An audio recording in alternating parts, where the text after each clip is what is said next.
오늘도 이 생명의 말씀의 자리에 나와 함께한 모든 이에게 은혜가 충만히 차고 넘치는 귀한 시간 되기를 소망합니다. 이 시간에는 우리가 제목처럼 어떤 소망을 가지고 계십니까? 라는 제목으로 말씀을 나누고자 합니다. 여러분, 우리 기독교는 소망의 종교입니다. 믿으십니까? 모든 종교가 다 소망을 가지고 있죠. 허나 모든 소망이 영원한 것을 가져다 줄 수는 없습니다. 오직 어디입니까? 기독교 주님 안에서 가진 소망만이 확실하고 영원한 소망이요 차별화된 소망인 줄 믿습니다. 우리 죄인인 여러분들을, 저를 사랑하셔서 십자가의 사람의 몸으로 대신 죽으시고 부활하시고 승천하셔서 우리 또한 예수 그리스도를 믿으면 그와 같이 영생의 소망을 이루게 될 것을 보이셨고, 그리고 먼저 이루신 것, 이것이 바로 기독교의 소망입니다. 우리는 이처럼 영원한 소망을 가진 사람들입니다. 우리 성경 말씀을 보아도 수많이 나타난 위대한 사람들은 모두 한결같이 소망을 품는 사람들이었고, 그 소망 때문에 환난과 시련과 고통을 다 이겨냈습니다. 시편 우리 146편 노래를 읊었던 시인 역시 소망을 가진 사람이었고, 그가 지녔던 이 소망이 어떤 것인가를 우리에게 잘 설명해 주고 있습니다. 우리가 본문을 함께 보시면은 먼저 하나님을 찬양하라 권면합니다. 우리가 하나님을 믿기 때문에 찬양을 해야 한다는 겁니다. 그런데 우리가 언제 해야 되겠습니까? 바로 나의 생전에, 우리 살아있을 때 찬양하라 말씀합니다. 우리가 죽으면 찬양할 수가 없죠. 우리가 살아있을 때 해야 되고요, 나의 평생에 어떤 한 순간 그 일이 잘 풀리는 그러한 순간을 말씀하는 것이 아니라 평생에 우리가 주님을 찬양해야 한다는 말씀입니다. 살아있을 때 찬양하고 평생에 찬양하기 때문에 성도 여러분, 우리는 오늘 지금 이 순간에도 찬양해야 되는 줄 믿습니다. 우리가 지금 살아있지 않습니까? 살아있죠. 우리 지금 다 숨쉬고 계시죠? 다시 우리가 졸리실 수도 있으니까 우리가 해볼까요? 누가 오래 공기를 마십니까? 다시 한번 내뱉으시고, 혹시 지금 안 쉬고 계시는 분 계십니까? 다 쉬고 있죠. 모두가 숨을 쉬며 살아 있습니다. 우리가 찬양을 하려면 당연히 이처럼 우리가 살아 있을 때 해야 합니다. 또 가만히 생각해 보면 찬양뿐만이 아니라 우리 살아가면서 일 또한 마찬가지입니다. 우리가 주님을 위해서 일한다, 그것도 살아 있을 때 해야 하겠지만 더 중요한 것은 우리가 힘이 있을 때 해야 합니다. 우리가 나중에 누워 있게 된다면, 혹여나 병상에 누워 있게 된다면 주님의 일을 그때는 하고 싶어도 할 수가 없게 됩니다. 그러기에 지금 우리는 걸어다닐 때, 힘이 있을 때, 건강할 때, 이것은 주님이 우리에게 찬양할 기회, 우리에게 일을 할 수 있는 그 기회를 주신 거라고 생각하셔야 합니다. 다시 한번 우리가 시편 146편에서 살아있을 때 평생에 찬양해야 한다고 말씀합니다. 그렇다면 왜 그렇게 하나님을 찬양해야 할까요? 3절에 나와 있죠. 먼저 알아야 될 것은 사람을 찬양하거나 사람을 의지하지 말라라고 말씀합니다. 귀인들을 의지하지 말며, 그들은 힘이 있는 것 같지만 그들은 의지할 수 없다는 말씀입니다. 또 도울 힘이 없는 인생도 의지하지 말라. 오히려 인생을 의지하면 하나님을 의지하는데 방해가 될 수밖에 없습니다. 왜 그럼 인생을 의지하지 말라고 그렇게 말씀하고 있습니까? 바로 4절에 그들이 호흡이 끊어지면 흙으로 돌아가고 그날에 그의 생각이 소멸하기 때문에 이렇게 말씀합니다. 아무리 날고 기고 인생이라 할지라도, 귀인이라 할지라도 죽으면 끊어진다는 말씀입니다. 그 인생이 그렇게 강하지는 않다는 말씀입니다. 우리 하나님은 어떻습니까? 그에 반해서 영원히 살아계십니다. 이것을 여러분 믿으십니까? 영원히 우리를 지켜주시고 돌보시는 하나님에 비해서 사람은 워낙 변수가 많습니다. 좀 힘 있는 것 같아 보이지만 결국은 도울 힘이 없는 인생입니다. 그러므로 다시 한번 우리는 귀인들을 혹은 세상 방백을 의지하는 것이 아니라 하나님을, 또 5절에 보시니까 하나님을 자기 도움으로 삼으며 하나님에게서 자기의 소망을 두는 자는 복이 있다 말씀합니다. 이처럼 하나님을 의지하는 자는 복이 있는 삶인 줄 믿습니다. 우리가 사람을 의지하는 것도 안 되지만 참 아이러니하게도 어떤 때 보시면 하나님을 일하심을 거부할 때도 있습니다. 그러나 우리는 하나님의 일하심을 구해야 되고 도우심을 받아야 하는 것이 정상입니다.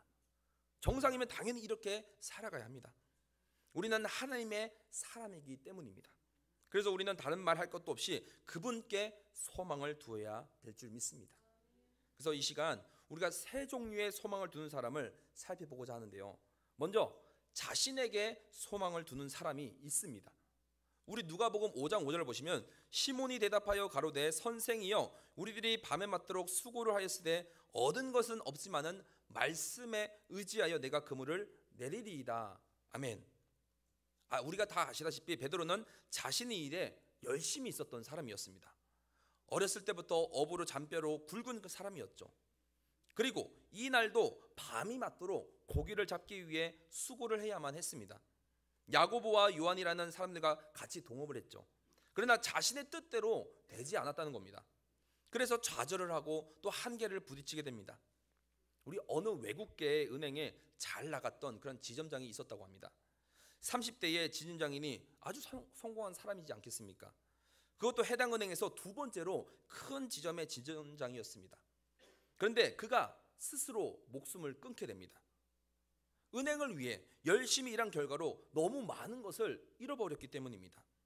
그래서 우리 가족에 대해 배려해 주시기를 바랍니다. 그래서 여기서 아이들아, 바보 같은 아빠의 삶을 살지 마라 라는 그런 유서를 남기고 그렇게 안타까운 죽음을 맞이하게 됩니다.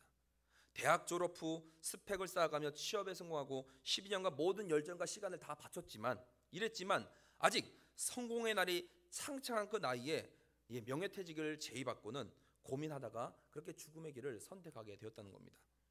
자신에게 성공할 소망을 두었지만 그 성공의 길에 손상이 오자 와르르 다 무너져 버리게 된 것입니다. 이처럼 자신에게 소망을 둔다면 결코 무너질 수밖에 없습니다. 우리 인터넷을 보시면은 연령대별 변화를 분석한 그러한 내용들이 있는데요. 첫 번째로 보시면 장대비가 그칠 줄 모르고 내릴 때 우리가 10대 시절에는 어떻게 말할까요? 10대 시절 요즘에 지금 저희 청소년 친구들이 있는데 딱 지금 인스타를 키면 뭘 하냐면 지금 비 엄청 옴 하면서 SNS를 비 오는 사진을 막 딱 등록합니다. 혹은 20대 시절 장대비가 그치고 이게 많이 내릴 때 우산도 없이 용감하게 비를 맞으며 뜁니다. 우리가 30, 40대 시절 어떨까요? 커다란 창가에서 커피를 마시며 옛 추억에 잠깁니다. 이제 50대, 60대는 어떨까요? 네, 허리와 무릎이 아프고 백골이 시리다라고 그렇게 얘기합니다. 그리고 2번을 보시면 주로 보는 그런 TV 프로그램을 또 한번 보면은 10대는 뭘 많이 볼까요? 인기 연예인이나 예능이나 음악 프로그램을 즐겨 봅니다. 그리고 20대, 30대는 스포츠 중계 혹은 마감 그런 뉴스를 보고 영화를 잘 보죠. 40대 이상은 뭘 볼까요? 아내가 보는 연속극을 보면서 함께 욕합니다. 그리고 식당에서 음식값 낼 때도 어떨까요? 10대는 감사함을 어필하며 어른이 계산하는 그런 모습을 봅니다. 20대는 어떨까요? 카운터에서 서로 지갑에서 카드를 꺼내며 호기를 부립니다. 30대는 또 어떨까요? 주머니에 손을 넣고 이를 막 쑤시면서 일단 주변의 눈치를 슬금슬금 봅니다. 이제 40대 이상은 어떨까요? 옛날에 순풍산부인과 보면서도 웃었는데 풀리지 않는 그런 신발끈을 계속 고쳐맵니다. 여러분 이것을 보고서도 알 수 있듯이 바로 사람은 살면서 이렇게 계속 변할 수밖에 없는 존재라는 겁니다. 그렇기 때문에 우리 자신에게 소망을 두어서는 안 된다는 겁니다.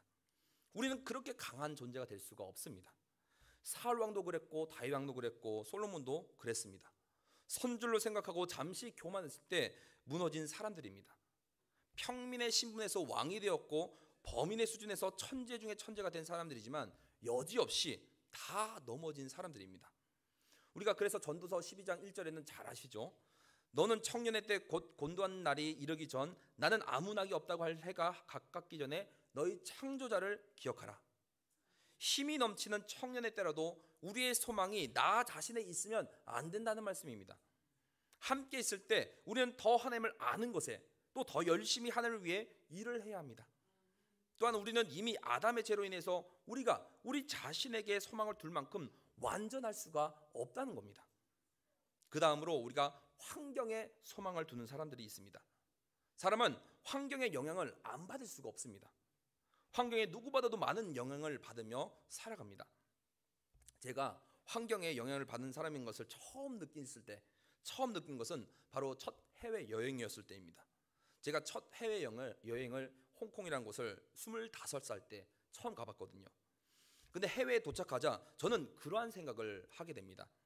우리나라에서는 선글라스만 끼면 그렇게 사람들이 쟤 멋진 척하네, 네, 흉 보는 것 같아서 선글라스 끼는 것 그런 의식조차도 안 했던 제가 여기서는 이제 나를 아는 사람이 없네 라는 생각에 편한 마음이 들자 그때부터 막 선글라스 끼고 사람들 틈에서 관광을 했습니다.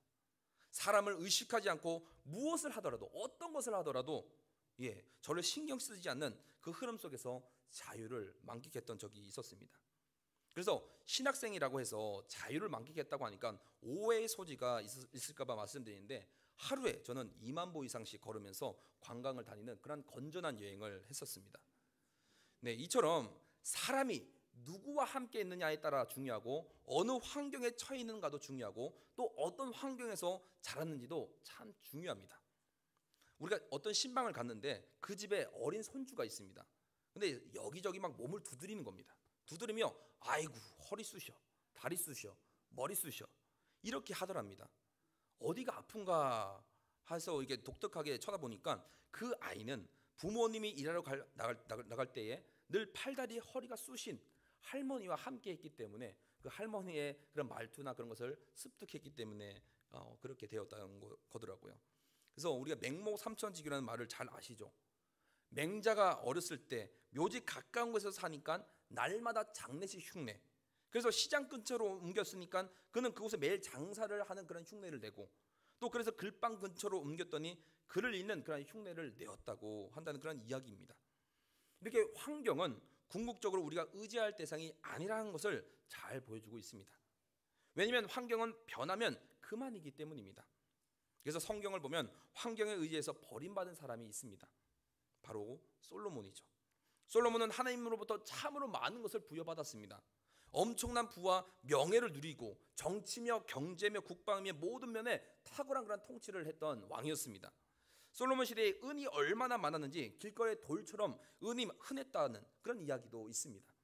그러다가 솔로몬은 그 소망의 대상이 어떻게 됩니까? 변한다라고 말합니다. 그래서 신명기 17장 16절과 17절에는 우리에게 이렇게 말씀을 하는데요.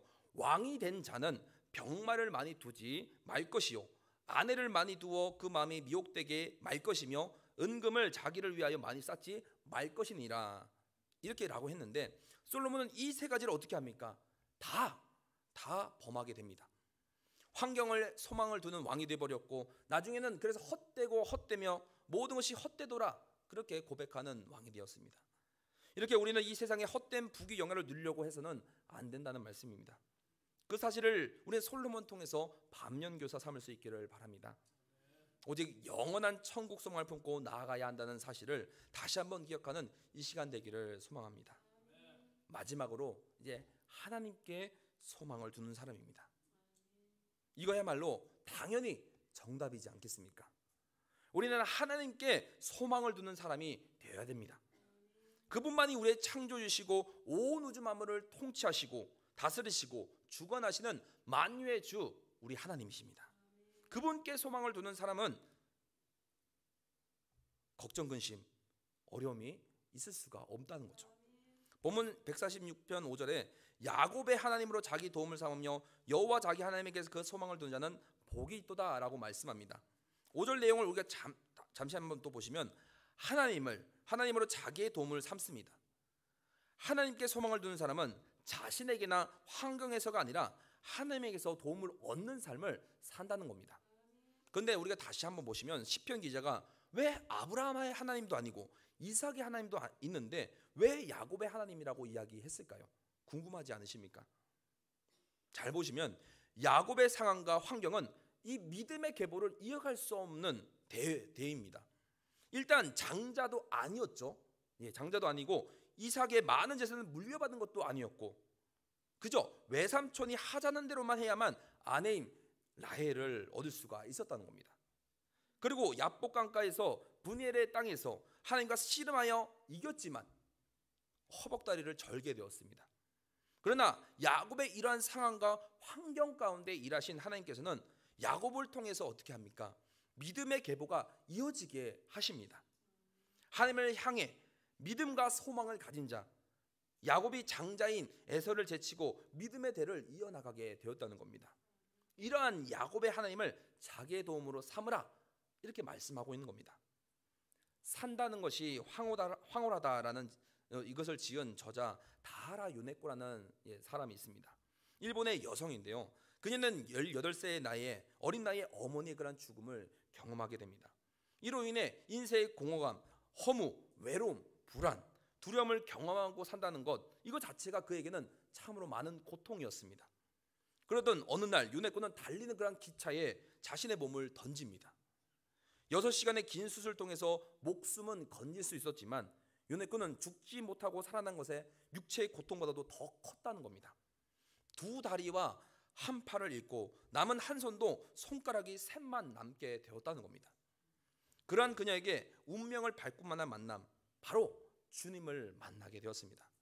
그 주님 안에서 새 삶을 얻었고 사과 후 우리의 세월이 지난 지금은 두 자녀를 두고 목사의 아내로 성실하게 살고 있다고 합니다. 그런데 그 부분의 살아온 이야기 중 한 부분을 잠깐 나누자면, 오른손에 남은 3개의 손가락으로 처음으로 1개의 감자 껍질을 벗기려고 했을 때에 그 글을 일기로 썼던 내용입니다. 보시면은, 나는 지금도 잊을 수 없습니다. 나의 기분을 조롱이라도 하듯이 떼구르르 굴러가는 가면 바닥에 떨어져서 멋대로 굴러가는 감자를 그야말로 필사적으로 시카를 들고 쫓아다니는 나의 마음엔 말로 다 표현할 수 없는 초조감과 무서운 힘으로 덮쳐오는 절망감이 있을 뿐이었습니다. 그런 일이 조금만 더 계속되려면 손에 있던 칼로 무슨 일을 저지르고 말았을 것입니다. 그러나 그때 나는 처절한 목소리로 하나님을 부르짖습니다. 나의 이 약함을, 이 처량한 상태를 무엇 하나 빼놓지 않고 다 아실 뿐만 아니라 오늘까지 나를 인도하신 하나님께서 겨우 이 감자 하나를 꺾는 이 힘겨운 일을 도와달라고 힘을 주시고 생각나게 해달라고 말입니다. 내가 정신없이 그런 기도를 끝냈을 때 형용할 수 없는 평안함이 마음에 넘치게 됩니다. 그리고 그 순간 번뜩 한 생각이 떠오릅니다. 급히 다른 감자를 씻어서 도마 위에 올려놓습니다. 그리고 먼저 그것을 반으로 쪼개놓고 이것으로 모든 문제가 해결되었습니다. 둘로 쪼개놓은 감자의 반을 도마 위에 엎어놓고 칼로 윗부분을 껍질을 벗겨 나갔더니 감자의 이러한 전분기 때문에 도마 위에 붙어버린 것처럼 감자는 움직이지 않았다는 겁니다. 이렇게 해서 얻은 이끄는 승리감에 나의 기쁨은 충만했고 지혜를 주신 하나님께 진심으로 감사했습니다.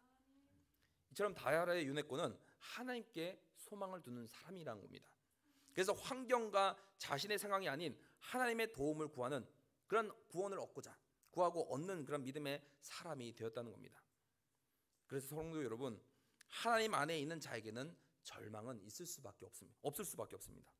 반드시 하나님이 도우실 줄을 믿습니다. 이렇게 자기 하나님에게 소망을 두는 자는 분명 복이 있습니다. 여기서 이 소망은 즐거운 기다림이란 그런 뜻을 내포하고 있습니다. 우리는 미래에 대한 기대와 자신의 신분에 대한 긍지, 자부심이 있을 때 소망을 갖게 되죠.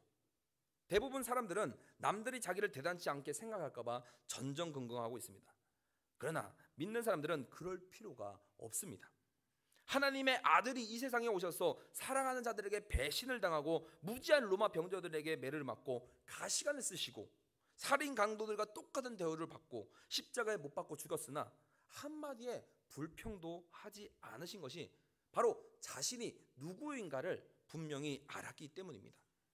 바로 그 앞에 즐거움을 위하여 십자가를 참으사, 우리 히브리서 12장 2절 말씀이죠. 우리가 정말 세상에서도 줄 수 없는 위대한 것들을 가졌다면, 아니 우리는 그 위대한 것을 지금 보고 있습니다. 느끼고 있습니다. 알고 있습니다. 그렇기 때문에 남이 몰라주고 빈정대고 업신여긴다 해도 도리어 우리는 크게 기뻐하고 자랑이 되어야 될 줄 믿습니다. 하나님을 소망을 두는 우리 성광의 가족들 모두 되기를 간절히 소망합니다. 성도 여러분, 진정 우리의 소망은 하나님 안에 있을 때, 하나님과의 교제 안에 있을 때 복이 있습니다. 오늘 함께 나눈 말씀을 통해서 우리 스스로 조심할 것은 내가 혹시라도 하나님보다도 더 의지하는 것이 있는가 점검해야겠죠. 하나님보다도 내가 더 바라는 것, 소망하는 것이 여러분 가운데 있었습니까? 아니 지금 가지고 계십니까? 근데 또 우리는 기도 생활과 말씀 생활, 신앙 생활을 제쳐둔 채 내 어떤 위치나 스펙을 쌓으려는 하든지 그러한 것들을 결국 하나님의 일하심에 대한 확신과 소망보다도 스펙과 지혜를 더 의지하는 그런 모습을 볼 때가 있습니다. 또 돈을 더 벌려고 하는 사람들, 하나님 앞에 나가야 하는 시간도 마음이 부족한데 돈을 더 벌고 싶어서 주님의 날조차도 지키지 못하는 그러한 신앙이 되어서는 안 된다는 말씀입니다. 하나님보다도 물질이 더 앞선 것이 될 수밖에 없는 거죠. 이렇다 우리에게는 아담의 죄로 인해 모든 존재는 다 이러한 성향을 지닐 수밖에 없습니다. 사람을 의지해야 되고 사람이 도울 수 있다고 생각하지만 도울 힘이 없는 인생, 곧 호흡이 끊어지고 흙으로 돌아가는 우리 인생에는 아무런 그런 소망이 없다는 사실입니다. 그런데도 왜 사람을 의지합니까? 잘 생각해 보면 단순합니다. 사람은 눈에 보이기 때문이죠. 당장 우리 앞에 보이는 사람들이 나를 도울 수 있다고 생각하기 때문에 이러한 소망을 갖는 겁니다. 하나님을 경배해야 되는데도 눈에 보이는 어떤 그런 것들로 교회를, 예배를, 말씀을, 주님을 멀리하게 된다면 하나님이 우리에게 주신 진정한 그런 소망, 그 기쁨을 잊어버리게 된다는 겁니다. 사랑하는 성광교회 성도 여러분, 우리는 다 언젠가 떠날 수밖에 없는 존재입니다. 영원히 이 땅에 있을 것 같아 보이지만 내일은 내 날이 아닙니다. 잠깐 보이다마는 안개 같은 존재가 바로 우리의 인생임을 잊지 마시기를 바랍니다. 시편 우리 54편 4절을 보시면 시인은 하나님을 나의 돕는 자라 얘기했습니다. 또 시편 62편 5절에서도 나의 영혼아 잠잠히 하나님만 바라라. 대저 나의 소망이 저로 쫓아나는도다. 우리 선생님들은 제자의 학문 세계와 삶의 방향을 넓혀줄 수 있습니다. 의사는 환자의 질병을 치료하고 건강을 도와줄 수 있습니다. 미용사는 이 손님의 머리를 매만지고 아름다움을 도움줄 수 있습니다. 그러나 그 누구도 나의 영혼을 도와주고 내 생명을 도와줄 수는 없다는 겁니다. 지금 당장 1분 1초 우리 인생은 우리가 좌지우지할 수 없습니다. 그 인생 가운데 우리 영혼을 살리는 길은 오직 하나님뿐인 줄 믿습니다. 시는 하나님만 그 일을 할 수 있다고 고백합니다. 그래서 오늘 제목처럼 다시 한번 여러분께 묻고 싶습니다. 여러분은 어떤 소망을 가지고 계십니까? 하나님께 소망을 두고 사는 사람들, 하나님을 의지하는 사람들 얼마나 행복합니까? 얼마나 감격스럽습니까? 그리고 무엇보다 오늘도 함께 보았듯이 사랑하는 우리 청소년부 친구들이 믿음 안에서 교회 안에서 살려고 노력하고 또 잘 감당해내고 있습니다. 저는 우리 청소년부에게 하나님의 소망이 가득하다고 자랑합니다. 성광교회 다음 세대의 소망이 우리 엘텐 청소년부를 위해서 기도해 주시기를 바랍니다. 칭찬도 해주시고 잘 먹는 애들이라 속으로는 좀 무리니 돼지그룹이라도 괜찮습니다. 네, 마음으로 또 물질로 언어로 우리 아이들이 또 교사들을 잘 격려해 주시면 더욱 열심히 하나님의 소망을 이루어가며 자라날 수 있을 줄 믿습니다. 그래서 이 소망과 이 감격을 앞으로도 함께 누리며 나아가는 저희 성광교회 모두가 되기를 간절히 소망합니다.